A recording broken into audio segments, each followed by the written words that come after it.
Halo teman-teman, jumpa lagi dengan saya Faisal dari Codingers. Kali ini kita akan belajar tentang kelas diagram. Video ini merupakan lanjutan dari video saya sebelumnya tentang use case diagram. Jadi silahkan klik link di atas ya bagi yang belum menonton. Seperti yang sudah kita pelajari di use case diagram, bahwa kelas diagram juga merupakan salah satu bagian dari UML diagram yang menggambarkan struktur sistem dari segi pendefinisian kelas-kelas yang akan dibuat untuk mengembangkan sebuah sistem. Diagram kelas ini terdiri dari sebuah atribut dan metode atau operasi, serta relasinya yang dibuat agar programmer dapat membuat kelas-kelas yang sesuai, sehingga antara dokumentasi perancangan dan perangkat lunak menjadi sinkron. Seperti apa komponen-komponen kelas diagram tadi? Mungkin akan lebih mudah kalau kita langsung ke contoh saja.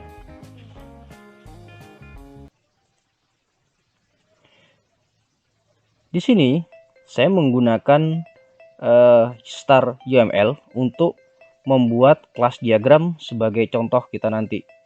Jadi saya akan membuat sebuah desain tentang hewan gitu ya. Kebetulan dulu di rumah saya memelihara beberapa hewan, jadi memiliki beberapa peliharaan. Jadi saya akan tambahkan sebuah komponen kelas di sini. Jadi di sini ada sebuah komponen kelas, tinggal kita klik begitu. Saya akan tambahkan kelas dengan nama hewan seperti ini. Kemudian di sini ada opsi untuk menambahkan atribut.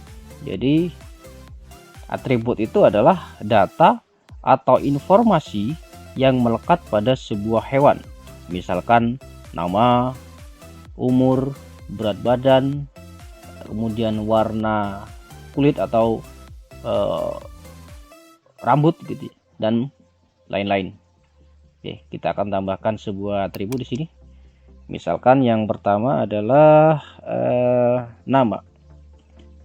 Nah, kemudian biasanya diikuti dengan tipe datanya. Nama adalah string. Kemudian saya tambahkan lagi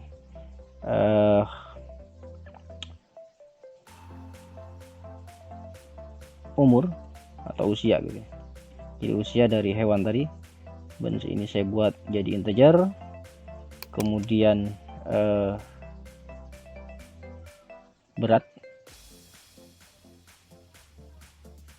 beratnya berapa, dan ini juga saya tambahkan jadi ini. Kemudian yang terakhir mungkin adalah ID gitu. Oke, ini juga integer. Oke, sudah cukup untuk atribut. Jadi ini adalah daftar data yang ada pada hewan. Jadi sementara seperti ini. Kira-kira ada tambahan lagi nggak ya? Cukup ya. Nama dan diikuti dengan tipe data ya. Nama pasti string, kemudian usia integer, berat integer, kemudian ID juga nanti saya buat di sini jadi integer. Berikutnya adalah menambahkan metode atau operasi. Ingat tadi disampaikan bahwa kelas diagram itu terdiri dari atribut dan metodenya. Nah, metode di sini fungsinya apa? Analoginya seperti ini. Bagaimana caranya kita memanggil nama hewan tersebut? Atau bagaimana caranya kita bisa mendapatkan info tentang umur atau usia dan berat badan dari hewan tersebut? Nah, disinilah metode tadi berperan. Jadi metode ini adalah sebuah operasi atau fungsi yang bisa dilakukan oleh kelas hewan nanti. Misalkan di sini saya tambahkan metodenya adalah get nama. Jadi tekan add operation. Di sini ada fitur add operation. Kita tambahkan nama operasinya adalah get nama seperti ini.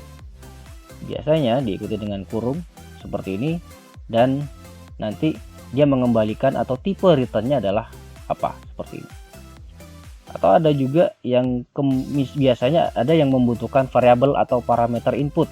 Nah, kalau misalkan metode tersebut membutuhkan parameter input, tinggal dimasukkan di antara kurung ini. Misalkan A tipenya adalah string seperti ini, atau A saja cukup seperti ini, boleh. Oke, enter. Kemudian saya tambahkan versi lagi, ada get usia, ini integer. Saya tambahkan lagi get berat badan gitu ya, ini juga integer. Ini terakhir adalah get ID, ini juga integer. Mungkin satu tambahan lagi, mungkin set data gitu ya, untuk memasukkan sebuah data. Nah, di sini saya inputnya adalah data, dan karena ini adalah sebuah metode yang bertipe prosedur. Oke, cukup seperti ini. Dan sekarang kelas hewan sudah jadi kita sudah punya satu kelas hewan di sini. Berikutnya apa?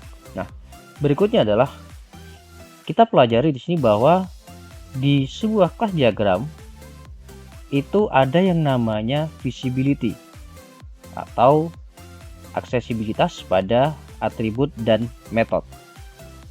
Ada beberapa visibility, terutama yang berhubungan dengan OOP gitu ya. Yang pertama, kalau kita lihat di sini, yang pertama adalah public ya. Public atau lambangnya adalah plus di sini. Public maksudnya adalah bahwa atribut atau metode tersebut bisa diakses dari kelas itu sendiri atau dari kelas hewan ini, dan bisa diakses dari luar kelas. Nah, berarti karena ini adalah variabel nama atau data nama, maka ini tidak perlu diakses dari luar. Berikutnya adalah protected atau lambang tagar seperti ini. Artinya adalah bahwa data atau metode ini bisa diakses oleh kelas itu sendiri dan turunannya atau subkelasnya. Oke. Yang ketiga adalah privat. Privat atau tanda minus itu berarti bahwa data atau metode tersebut tidak bisa diakses oleh kelas manapun di luar kelas itu sendiri. Jadi dia privat. Jadi hanya bisa digunakan oleh kelas dirinya sendiri saja.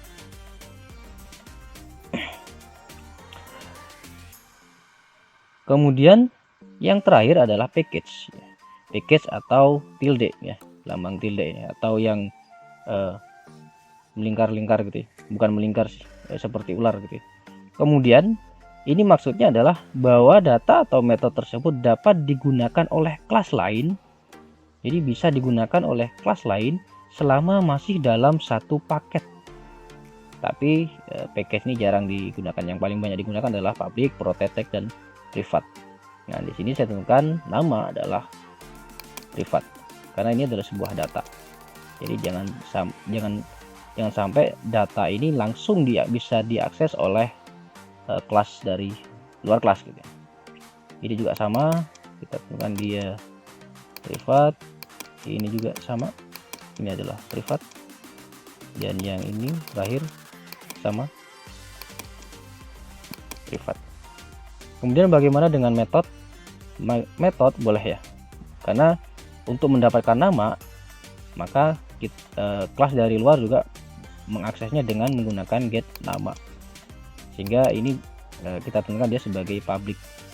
Atau mungkin karena kondisi tertentu ada beberapa metode yang harus dibuat visibilitasnya adalah privat atau protected. Oke. Sampai sini konsep OOP berlaku di sini. Nah, berikutnya ngapain? Nah, berikutnya adalah kita mempelajari relasi pada kelas diagram. Jadi relasi apa saja yang ada pada kelas diagram. Yang pertama, kalau kita lihat di sini ada beberapa komponen. Yang pertama adalah kita akan pelajari yang general. Yang generalisasi atau generalization. Relasi ini digunakan dalam hubungan antara kelas induk dengan kelas turunan, atau yang biasa kita kenali mungkin dengan inherited ya, atau extend gitu ya. Jadi hubungan dengan kelas turunan. Dan panah nanti mengarah kepada kelas induknya.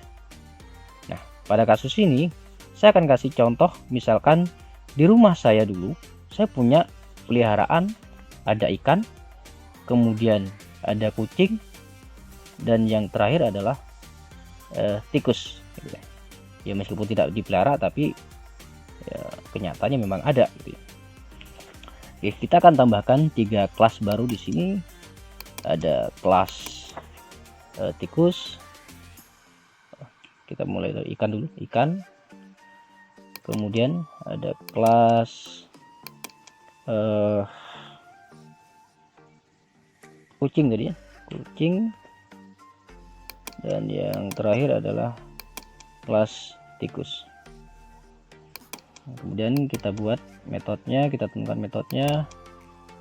Ikan atributnya adalah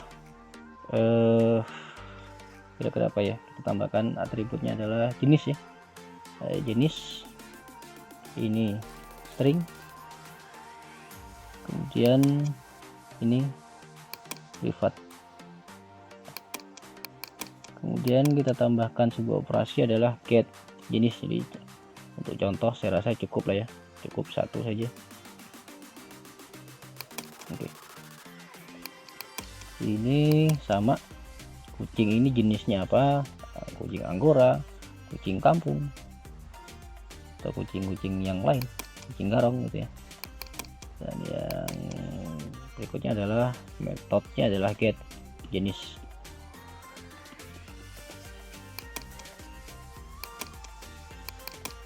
Ini kita buat dia privat ya. Kemudian tikus ini adalah jenis, tipenya string. Barangkali ada yang tanya jenis-jenis dari tikus gitu ya. Ada tikus got, ada tikus celurut,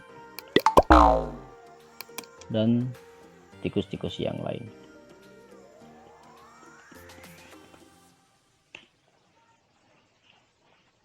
Tikus berseragam ya. Nah, kita sudah punya 3 kelas hewan ya, jenis-jenis hewan di sini. Nah, 3 hewan ini itu merupakan jenis dari hewan, sehingga 3 kelas ini dianggap sebagai turunan dari kelas hewan di sini. Jadi dia adalah turunan dari kelas hewan. Maka tinggal kita tarik garis di sini, ada generalization, kita tarik garis sini. Kemudian ini juga sama, kucing sini. Kemudian yang terakhir adalah yang ini, tikus. Nah, dengan mendefinisikan dia sebagai turunan dari kelas hewan, secara otomatis ikan juga akan memiliki nama, usia, berat, dan ID juga. Jadi semua yang dimiliki oleh hewan ya, bisa diakses oleh si ikan, baik itu yang sifatnya publik maupun yang privat. Oh, protected ya, protected.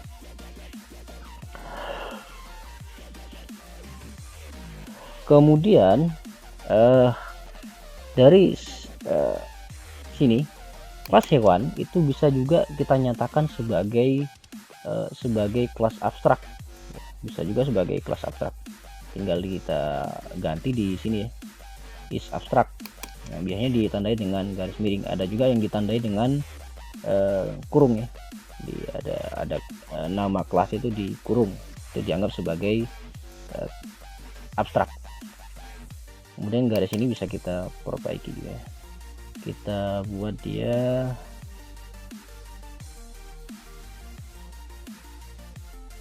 jenisnya ya, formatnya seperti ini mungkin ya, biar lebih bagus.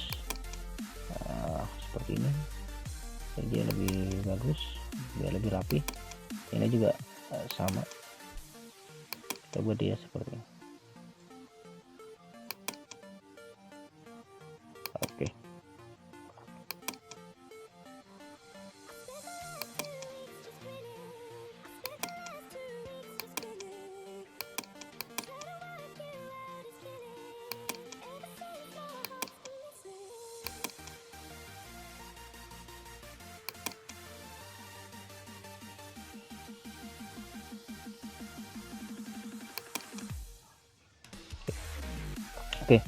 Nah, sampai sini saya harap relasi generalization itu sudah bisa dipahami ya, teman-teman ya.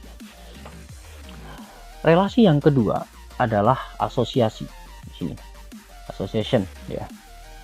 Ini adalah relasi antar objek yang memiliki struktur yang sama.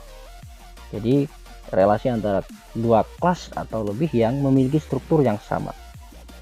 Jadi relasinya itu hanya terbentuk pada kondisi-kondisi tertentu saja. Ada juga asosiasi yang berarah, gitu. Ada yang berarah seperti directed association. Ini panah biasanya mengarah pada file yang digunakan. Jadi kalau direct association itu adalah penggunaan sebuah file, gitu ya. Atau dalam kasus use case itu adalah include. Nah, contoh pada kasus di sini, kita akan buat contoh pada kasus di sini itu adalah gini. Misalkan di sini saya akan buat relasi antara kucing dengan tikus dan kucing dengan ikan. Relasinya adalah asosiasi.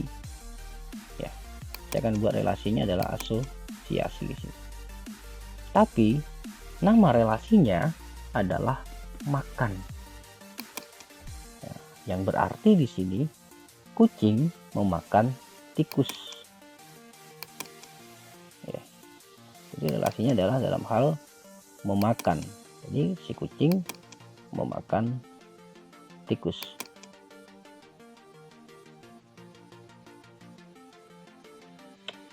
Kemudian yang berikutnya juga sama antara kucing dengan ikan. Ya, relasinya adalah makan juga. Nah, seperti ini. Kenapa di sini relasinya menggunakan asosiasi? Jadi relasi makan ini itu kan tidak selalu terjadi terus-menerus atau tidak menjadi kewajiban bagi si kucing.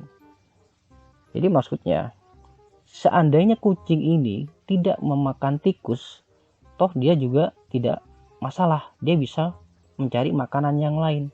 Di sini bisa pindah ke ikan. Kalau ikan dia tidak memakan ikan, dia bisa juga makan makanan yang lain. Misalkan kue kucing gitu ya. Ada kue kucing, makanan kucing.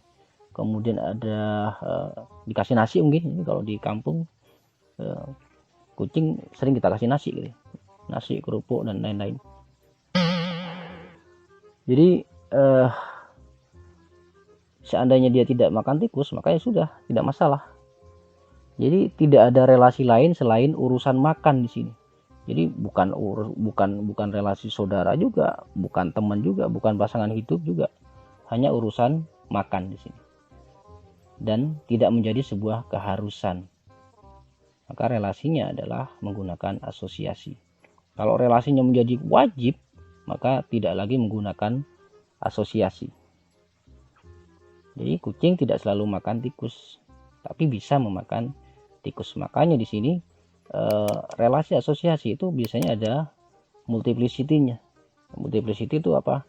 Jumlah objek yang bisa terrelasi dengan objek yang lain. Nah, nanti kita pelajari juga. Oke, sampai sini semoga bisa dipahami untuk relasi asosiasi ya.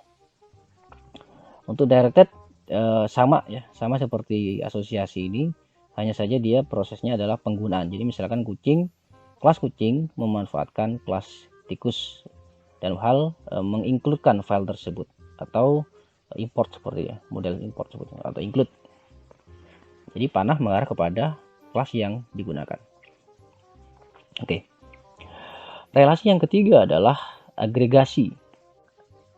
Relasi agregasi ini ibarat kata itu adalah memiliki. Jadi dalam tanda petik itu adalah memiliki. Ada dua jenis agregasi sebenarnya. Ini sama-sama agregasi ya, hanya beda lambang saja. Yang pertama adalah agregasi itu sendiri, di mana ada yang memiliki segitiga transparan di sini. Kemudian yang kedua adalah komposisi, yang memiliki ujung panahnya adalah hitam atau gelap. Nah, bedanya apa? Kita mulai saja contoh dari agregasi terlebih dahulu, ya. Yang mana agregasi ini artinya adalah sebagian memiliki atau memiliki sebagian saja. Jadi boleh memiliki dan boleh tidak. Gitu ya. Boleh memiliki dan boleh tidak. Misalkan dalam contoh kasus kehidupan tentang hewan-hewan di sini, misalkan saya punya kelas baru, namanya adalah perhiasan. Nah, kemudian kita buat relasinya itu dengan kucing, ya.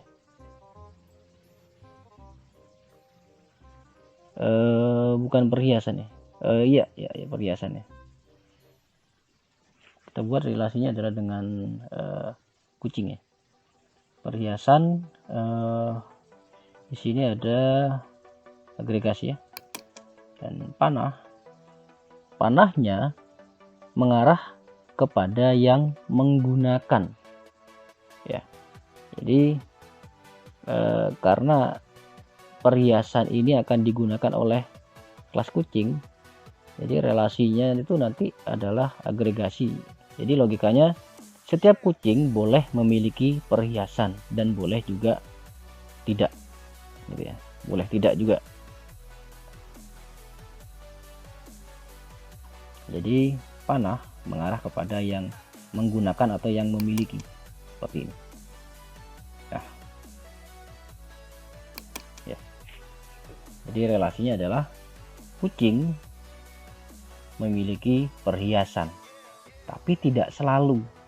Boleh iya dan boleh tidak. Ya.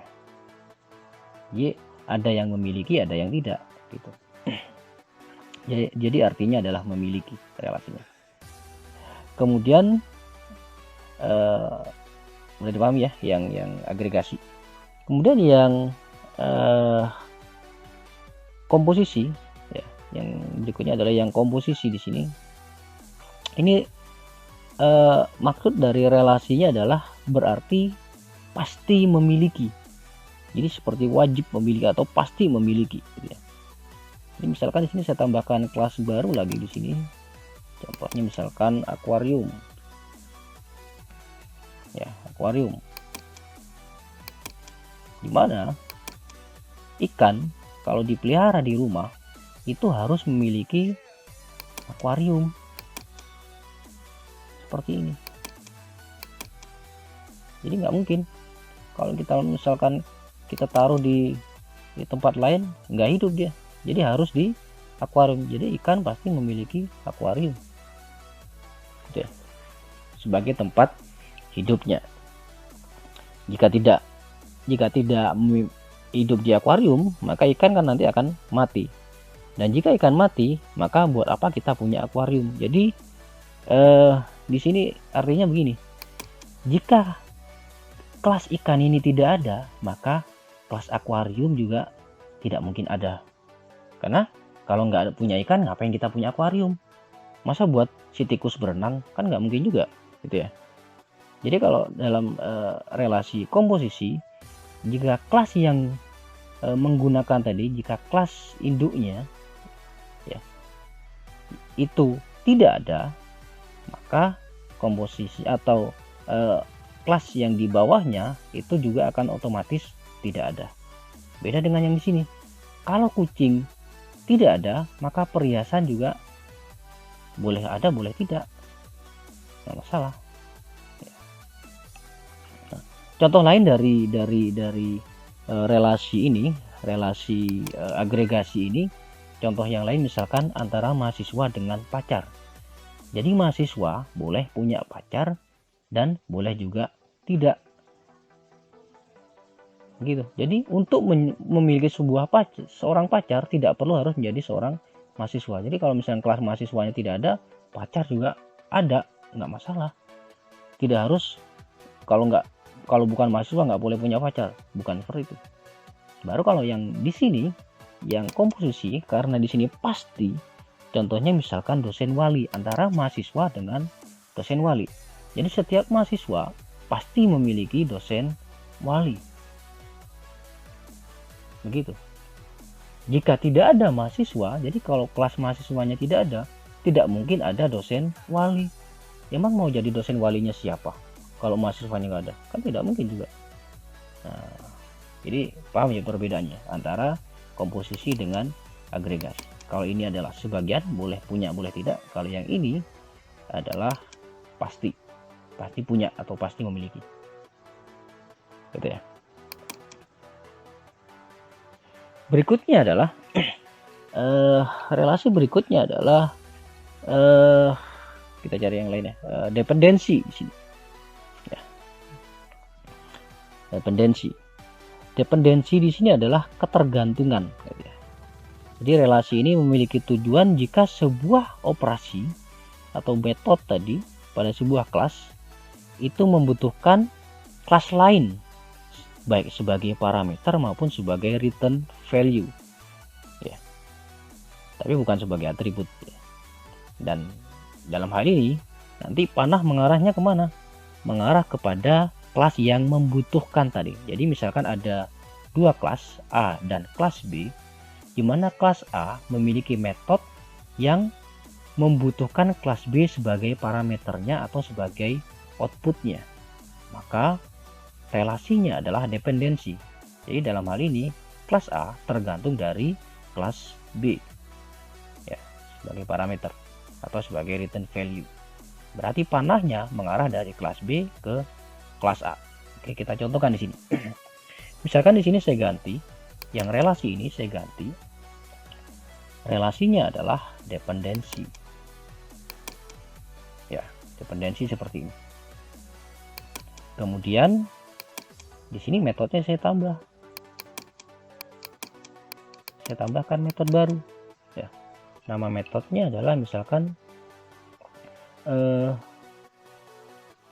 add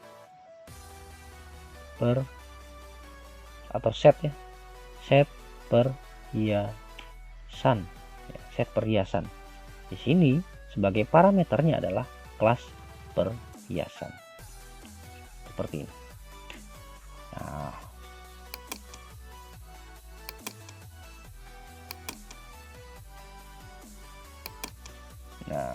kalau relasinya seperti ini, berarti kelas kucing ini tergantung dari kelas perhiasan. Ya, tergantung dari kelas perhiasan. Jadi, karena dia tergantung dari kelas perhiasan, maka kelas kucing panahnya mengarah kepada kelas kucing. Jadi di sini saya tambahkan sebuah metode set perhiasan, misalkan tambahkan kalung, tambahkan baju atau perhiasan lain-lain ya untuk kucing. Dan kelas perhiasan ini dijadikan sebuah parameter input di dalam sebuah metode. Selain parameter nanti bisa juga jadi sebuah return value. Gitu ya. Paham ya? Kita rapikan lagi.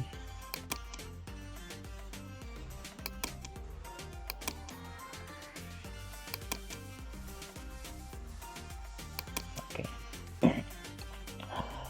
Kemudian ada relasi yang lain nggak? Yang berikutnya adalah ini ya, yang implementation. Ini adalah sebenarnya relasi implementation. Jadi kalau misalkan di OP kita pernah belajar tentang implement itu adalah relasi antara sebuah kelas dengan interface. Nah, jadi relasi antara sebuah kelas dengan interface. Kalau relasi antara kelas dengan kelas abstrak itu biasa menggunakan general atau extend. Tapi kalau dengan interface maka relasinya menggunakan yang realization ini ya. Realization, dan panahnya mengarah kepada interface, jadi dari kelas ke interface, jadi jangan sampai terbalik gitu. Dan saya rasa agak mudah dipahami lah ya, tidak perlu saya kasih contoh di sini. Nah, tadi saya sempat saya singgung bahwa ada beberapa relasi yang memiliki multiplicity ya. Nah, multiplicity ini apa? Multiplicity itu adalah sebuah angka yang menunjukkan jumlah objek yang bisa berelasi atau berhubungan dengan objek lain. Jadi jumlahnya berapa, minimal dan maksimalnya berapa. Tapi tidak semua ya, tidak semua komponen relasi ini memiliki multiplicity. Seperti ini juga tidak punya di sini. Kalau mau tahu di sini ya, kita lihat ya. Di sini tidak ada keterangan multiplicity. Kalau yang ini punya, ada deh, ada keterangan. Multiplicity-nya berapa? Ya, di sini ada macam-macam ya. Maksudnya di sini apa multiplicity ini? Oke, akan kita pelajari. Ini adalah multiplicity. Yang pertama, di sini ada derajat 0 sampai 1 ya, 0 atau 1 ya. Contohnya di sini misalkan ada dua kelas atau dua objek antara karyawan dengan istri. Berarti maksudnya di sini adalah setiap karyawan boleh memiliki istri maksimal 1. Minimalnya berapa? Minimalnya adalah 0 atau tidak memiliki istri. Jadi misalkan di sebuah perusahaan diterapkan aturan itu bahwa setiap karyawan boleh punya istri dan boleh tidak memiliki istri. Tapi kalau punya istri maksimalnya adalah 1. Contohnya misalkan pegawai negeri atau ASN. Itu kan boleh tidak punya istri, boleh juga punya istri. Tapi kalau punya istri maksimalnya adalah 1. Tidak boleh nambah. Oke. Yang kedua adalah hanya 1. Jadi kalau misalkan relasi antar objeknya itu adalah hanya 1 saja, maka kita menggunakan 1 di sini. Contohnya di sini adalah ada objek negara dan objek presiden. Jadi setiap negara presidennya hanya pasti 1. Ya, pasti 1.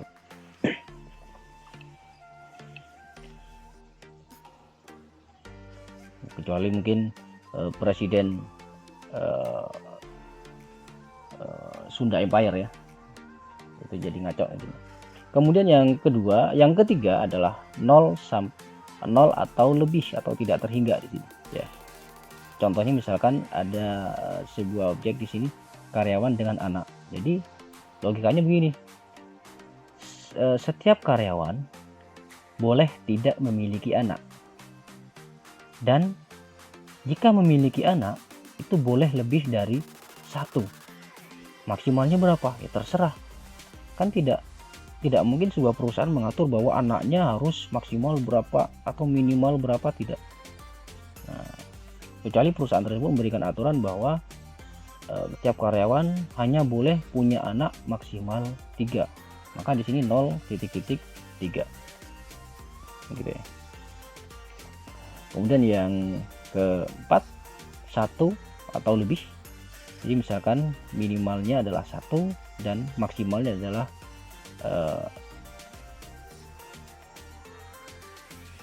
berapapun gitu ya, jumlahnya berapa. Contohnya sini adalah bos ya. Bos itu pasti minimalnya 1. Tapi dari segi anak buahnya, bos dan bawahan di sini ya, maksudnya logikanya di sini adalah setiap bos boleh memiliki bawahan minimal 1 dan boleh lebih dari 1. Banyak tidak terhingga. Jadi kalau tidak punya anak buah atau tidak punya karyawan atau tidak punya pegawai, maka dia tidak bisa disebut dengan bos.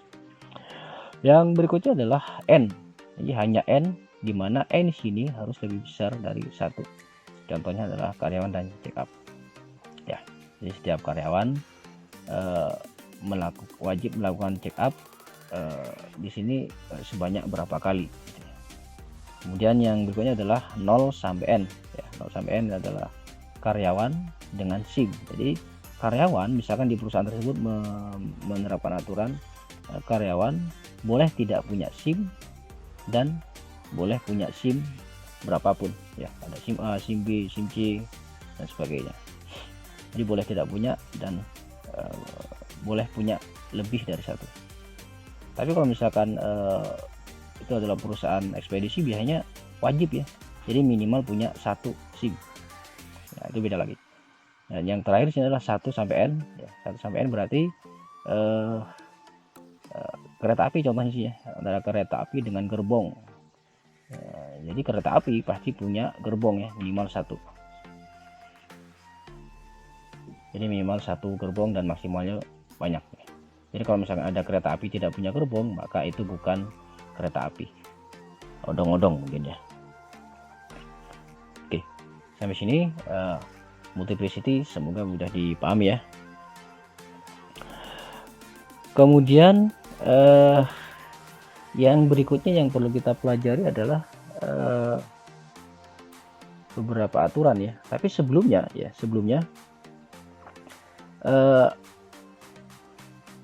saya ada tugas buat yang menonton ya, buat teman-teman. Dari video saya sebelumnya tentang use case diagram, itu tolong berlatih untuk merubahnya atau mengembangkan use case tadi menjadi sebuah kelas diagram.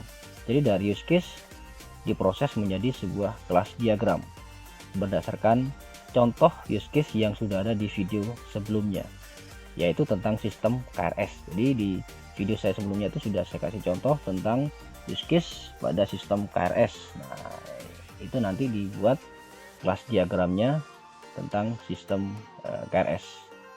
Nah, ada beberapa clue di sini ya. Saya akan kasih clue, sedikit clue saja. Yang pertama adalah di sistem di use case kemarin ya, di use case di sebelumnya itu ada dua aktor, yaitu mahasiswa dan dosen.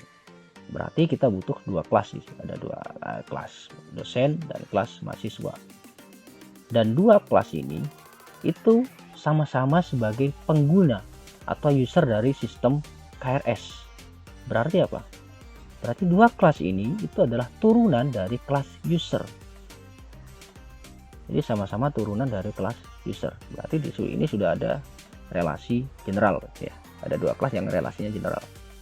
Berikutnya gimana? Ya, silakan dibuat latihan. Kemudian clue yang lain. Ada beberapa aturan di sini ya. Aturan yang tidak terlalu mengikat sebenarnya. Hanya memudahkan saja. Yang pertama adalah pada relasi extend. Jadi jika di use case kita menggunakan relasi extend, kalau di contoh kemarin itu misalkan antara validasi user dengan display error ya, dimana dia hanya ditambahkan atau dijalankan pada kondisi tertentu saja. Nah, pada relasi seperti itu ya, jika ada relasi seperti ini, maka dua use case yang terhubung dengan use case utama ini bisa menjadi atau bisa dijadikan sebagai metode saja. Jadi ketika diterjemahkan menjadi sebuah kelas, use case ini tidak harus menjadi kelas. Jadi di sini tidak harus menjadi 3 kelas, tapi use case sub use case-nya itu bisa dijadikan sebagai sebuah metode di dalam kelas validasi user. Ya, jadi tidak harus di sini ada kelas validasi user, ada kelas validasi username atau kelas validasi sidik jari, atau seperti contoh kemarin ada kelas display error, nggak harus ya, tidak ya, tapi akan lebih efektif jika use case tadi cukup dijadikan sebuah metode di dalam kelas indunya atau di use case indunya tadi ya. Yang kedua, di relasi general. Nah, di general ini sama ya, sama seperti yang tadi. Kemarin di use case juga ada ya, ada mengelola KRS juga ada contohnya. Nah, itu juga subnya itu dijadikan sebagai sebuah metode ya, seperti ini. Jadi ada kelas mengolah data, kemudian ada metodenya. Jadi ubah data dan hapus data itu menjadi sebuah metode di sini. Tidak harus menjadi kelas sendiri. Ya, kalau menjadi kelas sendiri boleh nggak? Ya boleh. Ya. Ini hanyalah masalah efektif dan tidaknya saja. Kemudian yang ketiga adalah jika kita memiliki sebuah use case yang berdiri sendiri semacam ini, nah usahakan di dalamnya ada sebuah metode. Jadi jangan sampai ada sebuah kelas yang hanya memiliki satu metode. Itu sepertinya kurang ini ya, kurang efektif lah ya. Usahakan ada metode di dalamnya, ada metode minimal 2 lah gitu ya. Jadi biar kelihatan efektif dan strukturnya rapi gitu. Dan yang terakhir ya, Untuk use case yang kurang tepat berdiri sendiri ya hubungannya dengan yang ketiga tadi ya, dengan yang login tadi ya. Karena dimungkinkan hanya terdiri dari satu metode yang kurang efisien. Nah, seperti ini. Jadi ini kurang efisien. Kelas memasukkan pustaka. Nah, di sini metodenya hanya satu. Ini kurang efisien. Kalau memang memungkinkan use case ini ketika diterjemah menjadi sebuah kelas, kita masukkan ke dalam kelas lain sebagai metode. Oke teman-teman, saya rasa cukup sampai di sini dulu ya. Terima kasih sudah menonton. Jangan lupa like, comment, dan share ya. Kemudian yang terakhir adalah subscribe ya. Semoga bermanfaat, dan jangan lupa tugas latihannya tadi ya, sebagai untuk mengasah gitu ya. Oke, terima kasih. Kita ketemu lagi di video selanjutnya.